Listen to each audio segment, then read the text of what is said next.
नमस्कार साथियों, हंस वाहिनी के इस YouTube चैनल पर आप सभी लोगों का हार्दिक स्वागत है। साथियों, अपन हिंदी में पढ़ रहे थे विकारी शब्द, और विकारी शब्दों में हम संज्ञा को हमने बेहतरीन तरीके से पूरा किया। उसके बाद हम सर्वनाम पढ़ रहे हैं, और जब सर्वनाम हम पढ़ रहे हैं तो अब सर्वनाम के बारे में, यानी सर्वनाम के भी एक भाग है, हमने महत्वपूर्ण भाग था उसको भी पूरा किया, जिसका नाम था पुरुषवाचक सर्वनाम। अब अपने 2 नंबर सर्वनाम की बात आती है। तो 2 नंबर जो सर्वनाम कौन सा है, हमने लिखा था, यानी आज का हमारा जो बिंदु है वो है सर्वनाम। और अपना 2 नंबर सर्वनाम है निश्चयवाचक सर्वनाम। निश्चयवाचक सर्वनाम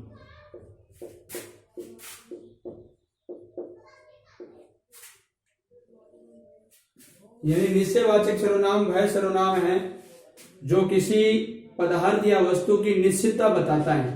अब यहाँ अपन बात करेंगे निश्चितता से क्या तात्पर्य है, उसको भी समझना बहुत जरूरी है।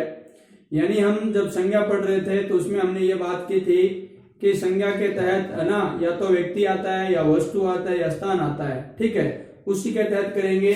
तो सबसे पहले निश्चयवाचक सर्वनाम की बात, यानी वह सर्वनाम जो क्या हो, निश्चितता का बोध करवाता हो।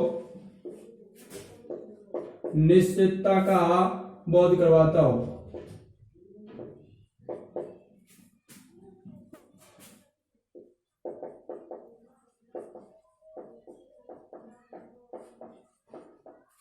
अब इस निश्चितता में क्या निश्चितता होगी वो भी हमें जरूरी है। अब देखो, निश्चयवाचक सर्वनाम हम पढ़ रहे हैं, उसके बाद अनिश्चय करेंगे। पहले निश्चय जरूरी है, इस निश्चय में पता चल जाएगा कि अनिश्चय क्या होगा।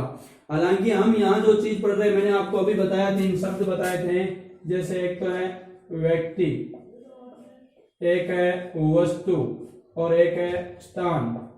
व्यक्ति, वस्तु व स्थान। ठीक है, यानी हमने ये बात की थी संज्ञा में कि व्यक्ति, वस्तु, स्थान के नाम को क्या कहते हैं, संज्ञा कहते हैं। और अब हम उन्हीं से ही आगे इन चीजों को आगे लगातार बढ़ाएंगे। तो जैसे मैंने कहा, निश्चितता का बोध करवाता है वह जो सर्वनाम है वो क्या कहलाता है, निश्चयवाचक सर्वनाम।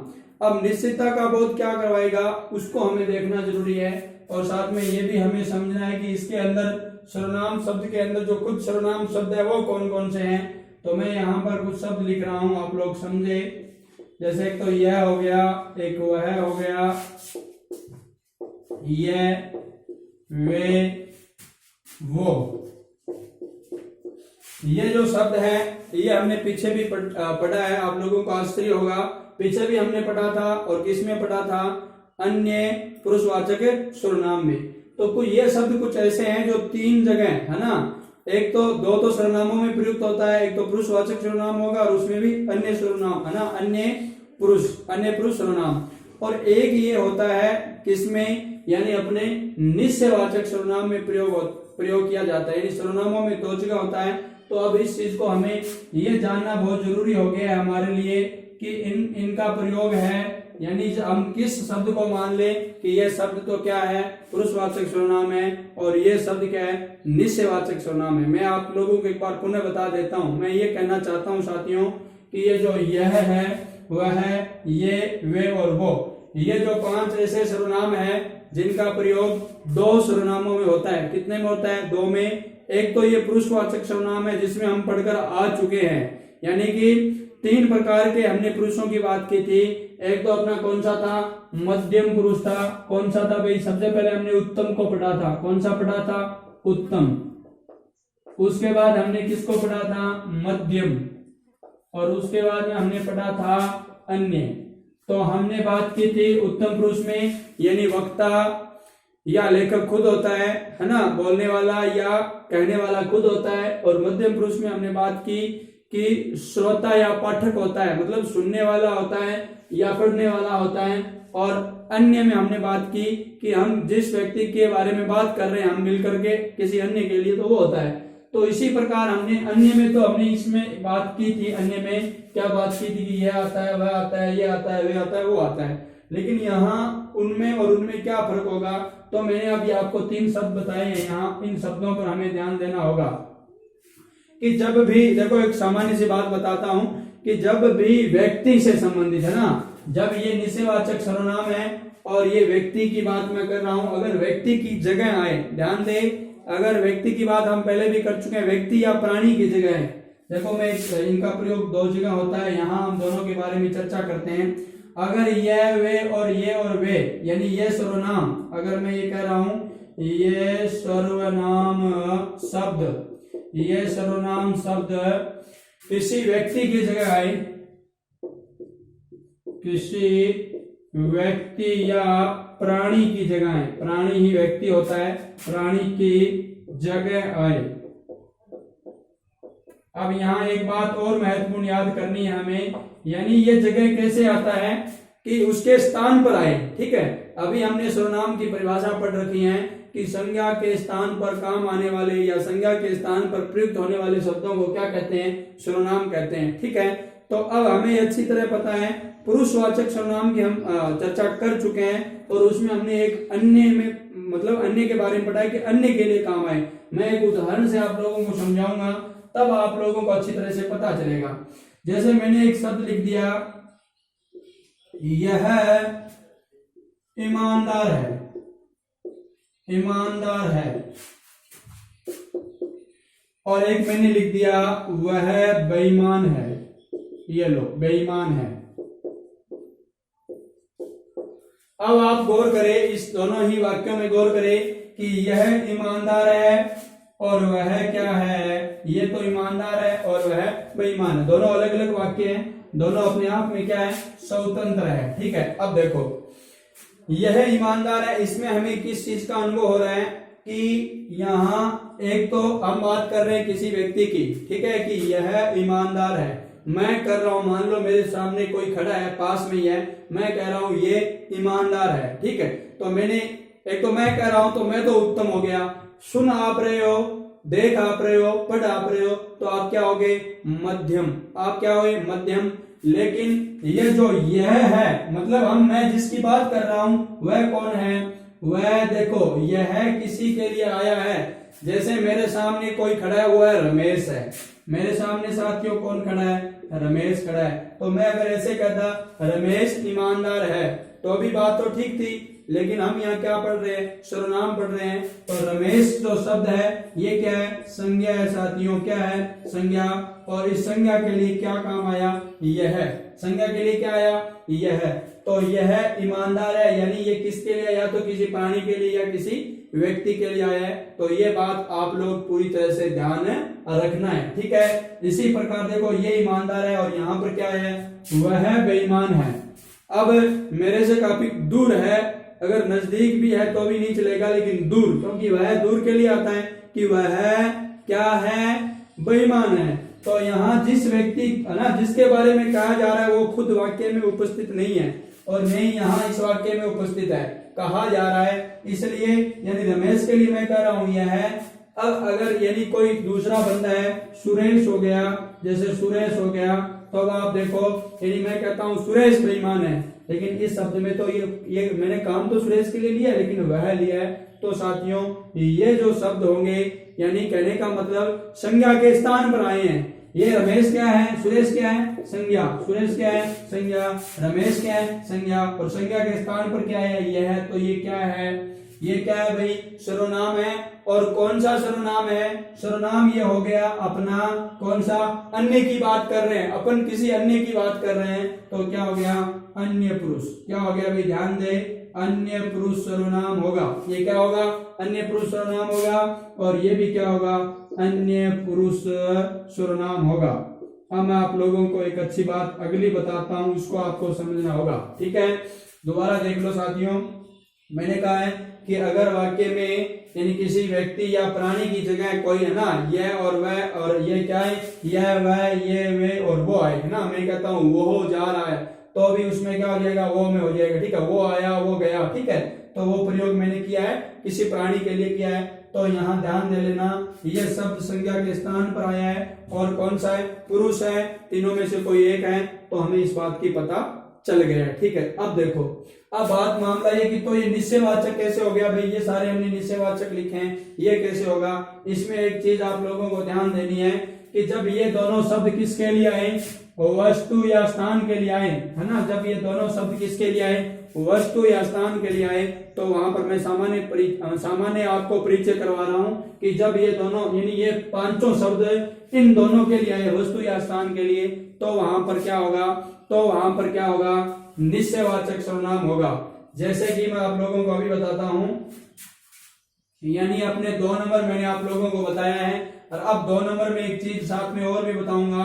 जैसे ये शब्द क्या हुए, ये शब्द या तो किसके लिए, वस्तु के लिए, या किसके लिए, स्थान के लिए, यानी स्थान के लिए आए, है ना, स्थान के लिए आए, तो क्या होगा, तो अपना क्या हो जाएगा, निश्चयवाचक सर्वनाम, निश्चयवाचक सर्वनाम, निश्चयवाचक सर्वनाम। ठीक है। यहाँ एक और महत्वपूर्ण बात भी मैं आप लोगों को बताने वाला हूँ। जब अपन बात करेंगे किसकी, यानी यह शब्द वस्तु स्थान के लिए आए, तो वहां पर क्या हो जाएगा, निश्चयवाचक सर्वनाम। ये तो ठीक हुआ। एक चीज हमें और याद रखनी है, जैसे मैं पहले एक उदाहरण देकर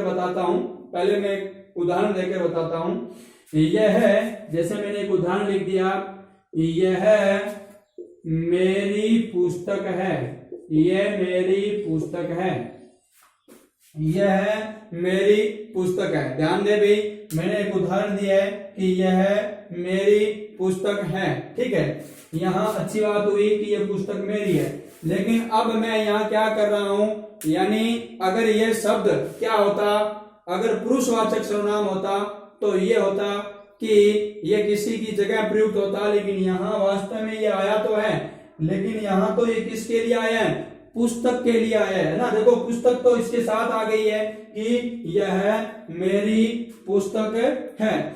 अब यहाँ पुस्तक के साथ इसको प्रयोग कर दिया गया है, तो थोड़ा सा ध्यान दे लेना, यानी यह शब्द यहाँ बदलाव के रूप में आ गया है। वहां तो ये शब्द किसके लिए आया था, अभी हमने पढ़ी, वहां तो ये शब्द किसके लिए आया था, अपने यानी अन्य पुरुषवाचक सर्वनाम के लिए आ गया, लेकिन अब जो ये शब्द है वो चेंज होकर के आया है। अब ये शब्द क्या है, चेंज होकर के आया है, और ये कैसे होगा वो आप लोगों को देखना है। कि जैसे मैंने आप लोगों को अभी बताया कि ये मेरी पुस्तक है, ये क्या है, मेरी पुस्तक है, तो इसमें हम क्या कर देंगे, यानी निश्चयवाचक करेंगे। अब निश्चयवाचक कैसे करेंगे, उसमें भी थोड़ा सा आप लोगों को देख लेना है कि यहाँ ये संकेत किया जा रहा है। जैसे मैं क्या कर रहा हूं, एक तरीके से इशारा कर रहा हूं, और निश्चय भी है कि ये पुस्तक मेरी है, उसमें कोई अनिश्चय की स्थिति भी नहीं है कि ये पुस्तक मेरी है। तो ये मैं आप लोगों को बता रहा हूं कि ये मेरी पुस्तक है। अब एक चीज और ध्यान देना है, कि ये मेरी पुस्तक है, ये तो काम ठीक है, ये मेरी पुस्तक है, या मैं ये लिख सकता था, ये पुस्तक तो मेरी होगी, मान लो वह आपकी पेन है, आपकी पेन है। ठीक है, अब देखो ये बात ठीक हो गई, लेकिन ये मेरी पुस्तक, वो आपकी पेन, ये और वह दोनों किसके लिए आए हैं, अब ये देखना जरूरी है। ठीक है, किसके लिए, एक तो मैंने कहा ये मेरी पुस्तक है। अब मैं यहाँ आपको एक बहुत अच्छी बात बताने वाला हूँ, उसको भी आप सुन ले। और वो बात क्या है कि जब भी मैं इस वाक्य में एक तो चीज मैंने बता दी कि यहाँ पर तो ये शब्द आया था, ये ईमानदार है, यानी यहाँ जिसके बारे में चर्चा की जा रही थी वो शब्द नहीं है। एक बात अच्छी और लिख लेना कि यहाँ जो संकेतित पदार्थ होता है, यानी मैं ये कह सकता हूं संकेतित पदार्थ, या संकेतित मतलब मैंने ये कह दिया संकेतित पदार्थ, या कह सकते हैं यानी कि संज्ञा ये क्या होती है, यानी यहां से गायब होती हैं, अनुपस्थित होती हैं। ठीक है, तो ये वाली बात हम समझ गए।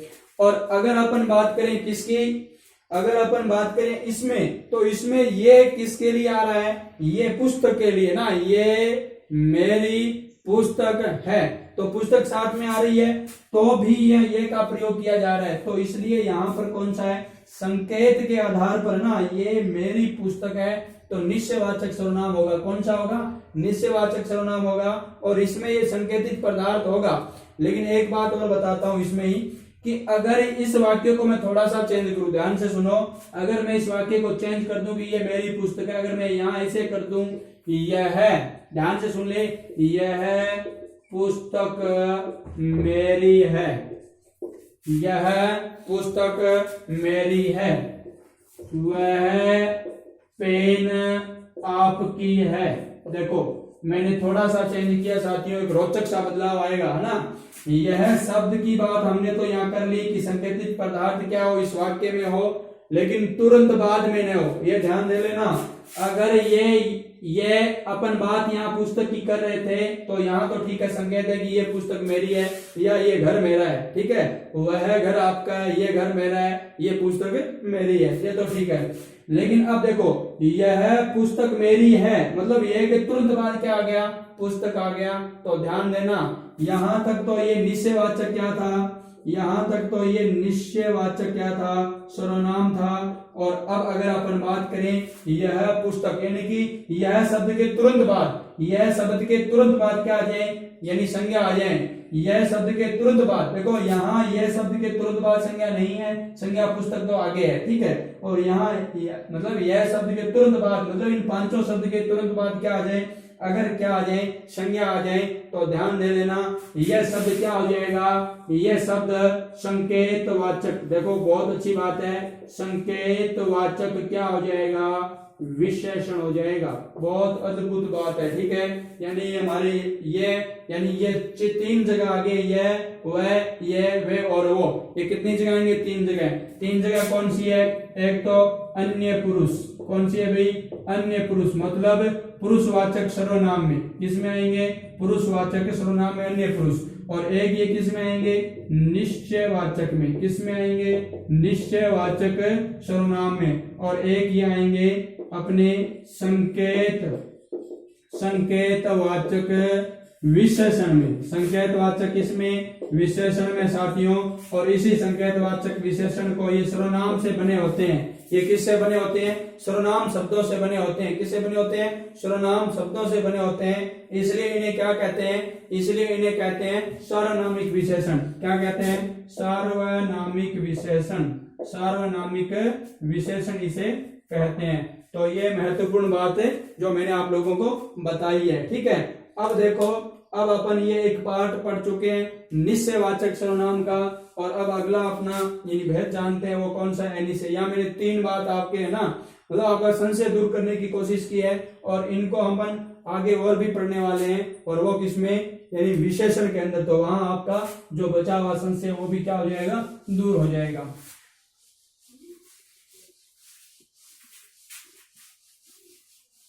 अब देखो, यानी इसके बाद अपन किसको करते हैं, अगले अपने 3 नंबर को। और 3 नंबर अपना जो सर्वनाम है वो कौन सा है,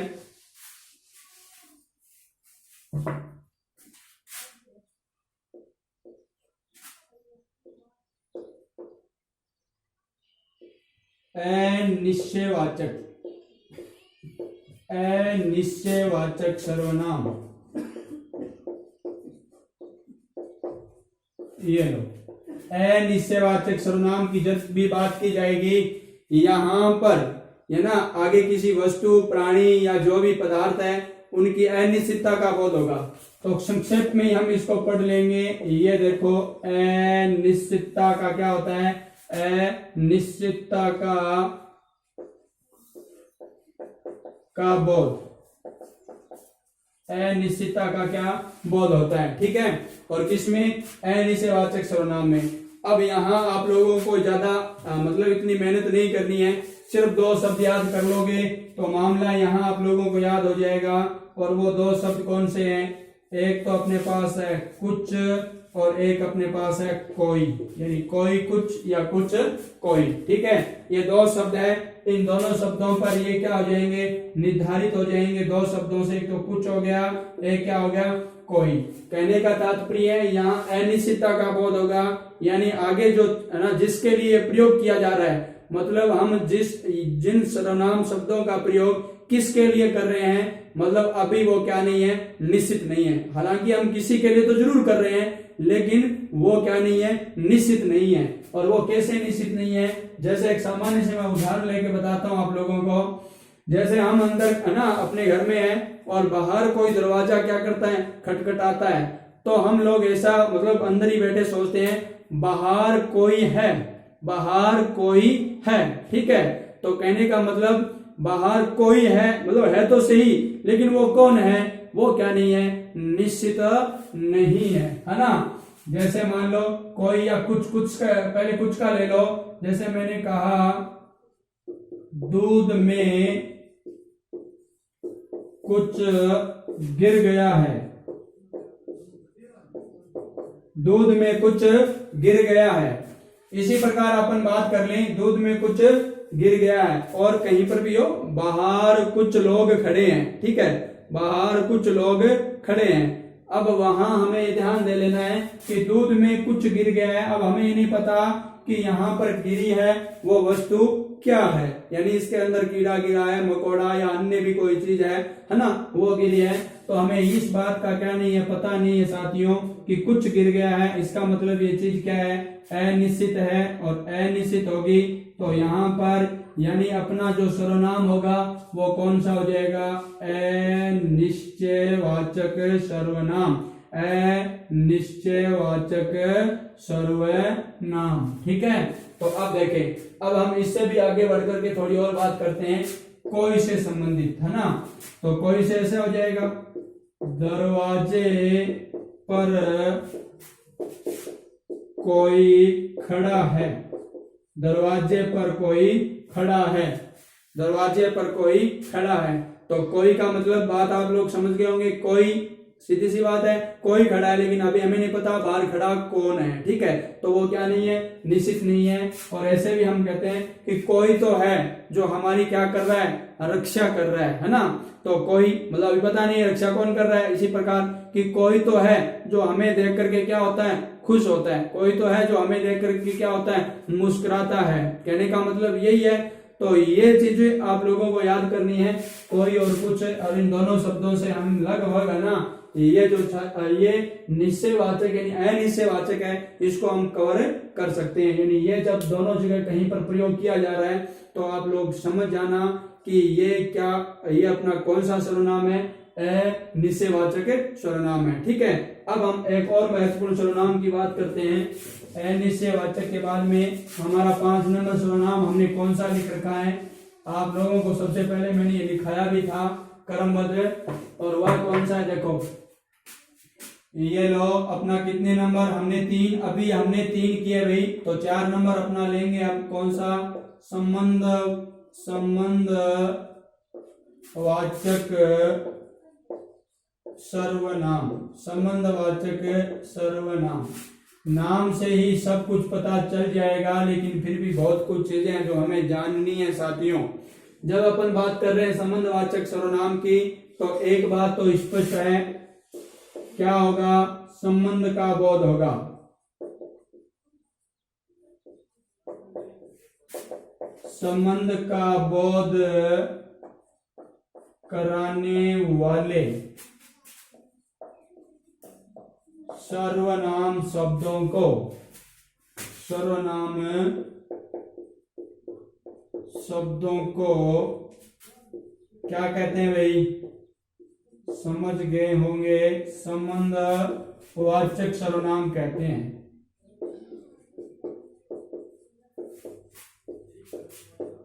ये देखो हमने ये परिभाषा लिख ली है, कोई आवश्यकता नहीं थी लेकिन फिर भी लिख ली है ना। तो देखो संबंधवाचक सर्वनाम यानी संबंध का बोध कराने वाले। अब ये ध्यान देना है, देखो बहुत अच्छी बात मैं आप लोगों को बता रहा हूं, यानी ये संबंध क्या होता है, किसका होता है, ठीक है। ये एक मतलब बहुत इंपॉर्टेंट बात है, महत्वपूर्ण बात है, जो हमारे लिए कारगर सिद्ध होगी। देखो अपन बात करते हैं संबंध की, है ना, संबंध किसके बीच में होगा, हमारे बीच में होगा, ठीक है। तो अब हमने पढ़ा है कि पुरुषवाचक, हमने क्या पढ़ा था, सर्वनाम। वहां पर हमने कितने पुरुष पढ़े थे, देखो हमने कितने पुरुष पढ़े थे, 3 पुरुष पढ़े थे। एक तो कौन सा था, उत्तम पुरुष, एक तो कौन सा पढ़ा था, उत्तम पुरुष। दूसरा हमने कौन सा पढ़ा था, मध्यम पुरुष, कौन सा पढ़ा था, मध्यम पुरुष। और तीसरा हमने कौन सा पढ़ा था, अन्य पुरुष। अब देखो मैं आपको एक चीज बताता हूं यहाँ, जो आप लोग समझ जाओगे। यानी बात हम कर रहे हैं साथियों, मैंने यहाँ पुरुष लिख दिया। देखो इस सृष्टि पर यानी इस पूरे ब्रह्मांड में यानी कोई ऐसी चीज है, देखो इस जो पृथ्वी पर या ब्रह्मांड में या अपने आसपास किसी भी आवरण में यानी वो जो वस्तुएं हैं, है ना, जो भी है, चाहे वो प्राणी हो, चाहे वो वस्तु हो, चाहे वो स्थान हो, कोई भी हो, वो किसी न किसी से जरूर क्या रखती है, संबंध रखता है, संबंध, है ना। तो संबंध का बोध होता है, कहने का मतलब संज्ञा में क्या करना, संबंध का बोध करवाना, ठीक है। संज्ञा मतलब सारे नाम हो गए। अब उसमें देखो ये संबंध का बोध करवाएगी किसके साथ, देखो या तो वो वस्तु, देखो इस मतलब आसपास अपने, या तो वो वस्तु मेरे से संबंधित है, या कोई वस्तु है जो किससे संबंधित है, मेरे से संबंधित है, जैसे कि ये मेरा मार्कर, ठीक है। या तो वो कोई वस्तु किससे संबंधित होगी, मेरे से संबंधित होने का मतलब क्या हुआ, उत्तम पुरुष। मेरे से संबंधित होने का मतलब क्या हुआ, उत्तम पुरुष से संबंधित है। या कोई संसार के अंदर कोई वस्तु, अब आप कहोगे नहीं सारी आपसे संबंधित नहीं है, हमारे से भी, मतलब आपसे है, तो जब आपसे संबंधित है तो देखो वो क्या हो गई, मध्यम पुरुष से। किससे संबंधित हो गई, मध्यम पुरुष से। और या वो न तो आपसे संबंधित है, न मेरे से संबंधित है, न मेरे से न आपसे, मतलब किसी अन्य से है, मतलब किसी अन्य से संबंधित है। तो ये 3 नंबर। तो कहने का मतलब संबंध 3 प्रकार से निर्धारित, यानी 3 पुरुष हो गए और तीनों से संबंधित क्या है, निर्धारित है। इसी प्रकार हम जितनी भी वस्तुएं, व्यक्ति, स्थान आती है वो किसी न किसी से संबंधित है। और ये जो संबंध का बोध करवाती है, यानी वो वस्तु किसकी है, यानी अभी मैं कहता हूं, यानी यह पेन मेरी है, यह पेन मेरी है, तो इस पेन के साथ मेरा सीधा संबंध स्थापित करवाने वाले शब्दों को ही क्या कहते हैं, संबंधवाचक सर्वनाम कहते हैं। इस चीज को समझो आप, इस चीज को किताबों में बड़ी बड़ी चीजें आपको लिखी मिल जाएगी, थ्योरी लिखी मिलेगी, सिद्धांत लिखा मिलेगा, लेकिन ये जो अपना तरीका है संक्षिप्त में चीजों को समझना। तो अब देखो इस उत्तम पुरुष, मध्यम पुरुष और अन्य पुरुष से सब कुछ बन जाएगा। अगर मैं 1 नंबर ले लूं, देखो यानी कुछ शब्द अपन बात करें, 1 नंबर मैं ले लिया, मैंने उत्तम पुरुष की जगह, देखो उत्तम पुरुष मैं क्या हो गया, खुद हो गया ना। तो अब हमें पता है, यानी या तो इस मतलब यहां जितनी भी चीजें हैं, या तो वो क्या होगी, देखो इसमें पहला शब्द आ गया मेरा, पहला शब्द क्या आ गया, मेरा, मतलब मेरा, यानी कोई ये कमरा है वो क्या है, मेरा है, मेरा। अब इसको अपन क्या करेंगे, इसी मेरा को, ये तो मैंने क्या मेरे ऊपर लिख दिया, अगर मैं इसको क्या लिख दूं, लिंग चेंज कर दूं, तो ये क्या होगा, मेरी। ध्यान देना, संबंधवाचक सर्वनाम स्वयं की कोई, है ना, लिंग और वचन नहीं होते। संबंधवाचक सर्वनामों के स्वयं के लिंग वचन नहीं होते, वो जिसका संबंध बताते हैं उसके अनुसार लिंग व वचन बदल जाती है, ठीक है। तो मेरा, मेरी, अगर मैं इस चीज को बहुवचन करूं तो क्या हो गए, मेरे, ठीक है, एक बात। दूसरी बात, जब अपन मेरा, मेरी, मेरे हो गया, अब आप मेरे साथ हो तो अपन क्या होंगे, हम, क्या होंगे, हम, मतलब हमारा, मतलब क्या हो गया, हमारा, या क्या हो जाएगा, हमारी, या क्या हो जाएगा, हमारे, क्या हो जाएगा, हमारे, हमारा, हमारी, हमारे, ठीक है। तो ये जो 2 स्वरूप बनते हैं हमारे, प्रथम उत्तम पुरुष में, किसमें बनते हैं भाई, उत्तम पुरुष में, उत्तम पुरुष, ठीक है। तो ये अपने को महत्वपूर्ण बात उत्तम पुरुष में करनी है, ठीक है। अब मैं अगली बात बताता हूं आप लोगों को, यानी जब अपन उत्तम पुरुष से भी आगे निकलते हैं, किसमें, मध्यम पुरुष में, तो यहां देख ले, अब मैं ये कह रहा हूं तेरा, ठीक है, या मैं कह दूं तेरी, क्यों, तेरा ये जो सामान्य शब्द हो गया अपना, ठीक है, आपके लिए है या अन्य के लिए है। तो अब देखो तेरा, तेरी, ठीक है, ये किसमें स्त्रीलिंग चेंज हो गया, और इसको मैं अपन क्या क्या कर दूं, अगर बहुवचन में दे दूं तो क्या हो गए, तेरे। अब ठीक है, ये शब्द हमें अच्छे भी नहीं लगते हैं, और है ना निम्नता का सूचक भी है, लेकिन अगर हम इसे थोड़ा और सुधारें तो मैं ये लिख सकता हूं तुम्हारा, क्या लिख सकता हूं, तुम्हारा। अब इसको मैं लिंग चेंज कर दूं तुम्हारा की, यानी कोई स्त्रीलिंग है आगे तो क्या हो जाएगी, तुम्हारी। और अगर मैं इसको क्या कर दूं बहुवचन, तो क्या हो गए, तुम्हारे, क्या हो गए भाई, तुम्हारे, ठीक है। इसी प्रकार क्या हो जाएगा, अब अगर मैं इससे भी आदर सूचक शब्दों का प्रयोग करूं, क्या करूं, आदर सूचक, तो मैं यहाँ क्या लिखूंगा, आपका, और आपका की स्त्रीलिंग क्या हो गई, आपकी, और इसका बहुवचन क्या हो गया, आपके, क्या हो गया, आपके। ठीक है, तो इस प्रकार ये जो तीनों ये मैंने आप लोगों को बताए हैं संबंधवाचक में ये शब्द है सर्वनाम में, तो ये क्या हो जाएंगे, मध्यम पुरुष। क्या हो जाएंगे, मध्यम पुरुष। और अगर अपन बात करें अब अन्य पुरुष की, तो वहां तो और महत्वपूर्ण बात आने वाली है। जैसे अपन अन्य पुरुष की बात करें तो देखो, यानी हम किसी अन्य की बात कर रहे हैं, तो यहां अपन कुछ शब्दों का काम लेते हैं, जैसे उस, जिस और इस। उस, जिस और इस, जिन, जिन, उन, जिन, उन और इन। अब देखो इससे आप कितनी शब्द बना सकते हो संबंधवाचक से संबंधित है। कैसे, यानी उस, यहां का लगाओ। का क्यों लगा रहा हूं मैं, आप लोगों को पता है, यानी संबंधवाचक अपन बात करेंगे संबंध कारक की, और संबंध कारक के विभक्ति चिन्हों की बात करते हैं साथियों, तो आप लोगों को याद होगा, एक तो संबंध कारक की विभक्ति क्या होती है, का, के, की, रा, रे, री, ना, ने और नी। ठीक है, ये विभक्ति चिन्ह होती है, तो तब लगता है। तो देखो उसका, ये क्या मैंने लगा दिया, जिसका और इसका, जिनका, उनका और इनका। अब आप तो बदल दोगे, आराम से बदल दोगे कि उसका, और अब अगर स्त्रीलिंग होगी तो क्या बन जाएगी, उसकी, और ये क्या हो जाएगा, जिसकी, और ये क्या हो जाएगा, इसकी। ठीक है, और इसी प्रकार हम इसको क्या कर देंगे, जिनका, और ये क्या, जिनका, जिनकी हो जाएगा, है ना, और ये क्या होगा, उनकी, और ये क्या हो जाएगा, इनकी। अब आप इसको बहुवचन में बदलना चाहोगे तो क्या लिख दोगे, उसका, और ये क्या हो गया, जिसका, और ये क्या हो गया, इसके, है ना, जिसके और इसके, और इसके बाद आप क्या लिखोगे, जिनके, और इधर क्या हो जाएगा, उनके, और यहाँ क्या हो जाएगा, इनके। तो कहने का मतलब ये सारे शब्द हैं, ये अपने किस में आने वाले हैं, अन्य पुरुष में। किस में आने वाले भाई, अन्य पुरुष में, यानी इससे जुड़े हुए सारे शब्द हैं। संबंध वाचक शब्द का हमें क्या कराएंगे, बोध कराएंगे। ठीक है, अब अपन यानी इससे संबंधित जो जुड़ी हुई और महत्वपूर्ण जानकारियां हैं वो अपन करने वाले हैं अपने अगले यानी अगली कक्षा में। यानी अभी मैं इसका उदाहरण भी लेकर आने वाला हूं जो बड़े ही क्या है, महत्वपूर्ण है। तो करिएगा आप अगली कक्षा की प्रतीक्षा। जय हिंद, जय भारत।